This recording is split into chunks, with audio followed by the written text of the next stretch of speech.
Let's be honest, most of you don't think you're rude, but every single day you say tiny sentences that quietly damage your relationships, your heart, and your Iman, and you don't even notice.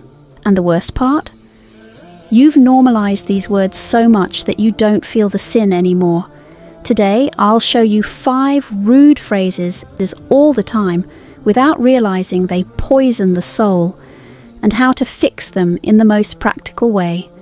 Number 1, I don't care. You say it as a joke, but this sentence slowly builds a heart that is cold, dismissive, and emotionally numb. Islamically, a believer's heart is meant to be soft, not careless. Fix this by saying, "Let me think about it." You keep your boundaries without killing compassion. Number 2, it's not that deep. You usually say this when someone opens up to you.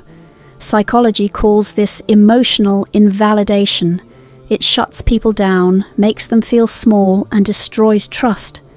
Islam teaches us to honor people's feelings. The Prophet listened deeply. Fix it by saying, "I get you, tell me more." Watch how it instantly builds connection. Number 3, whatever. This one quietly destroys your character. It's passive-aggressive, it's ego speaking. And ego is one of the fastest ways to distance yourself from Allah. Fix it by saying, "I understand your point. You control your ego instead of letting it control you." Number 4, why are you so sensitive? Gen Z uses this as a weapon.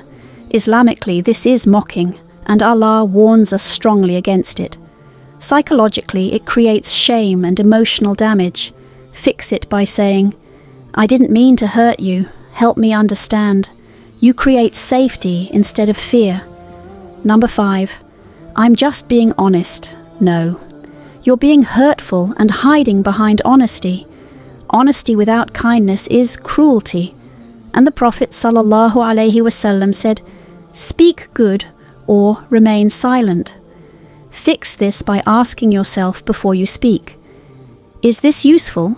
Will this harm their heart? If the answer is no, stay silent. Silence is sunnah too.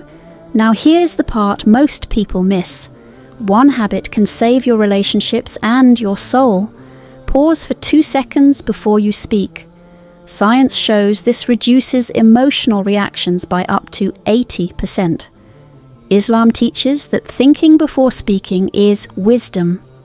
Those 2 seconds can stop your tongue from saying something your heart will regret. Your words shape your character. Your character shapes your Iman. Clean your speech, and you clean your heart. Fix these small sentences, and you'll see your relationships, your peace, and your connection with Allah transform.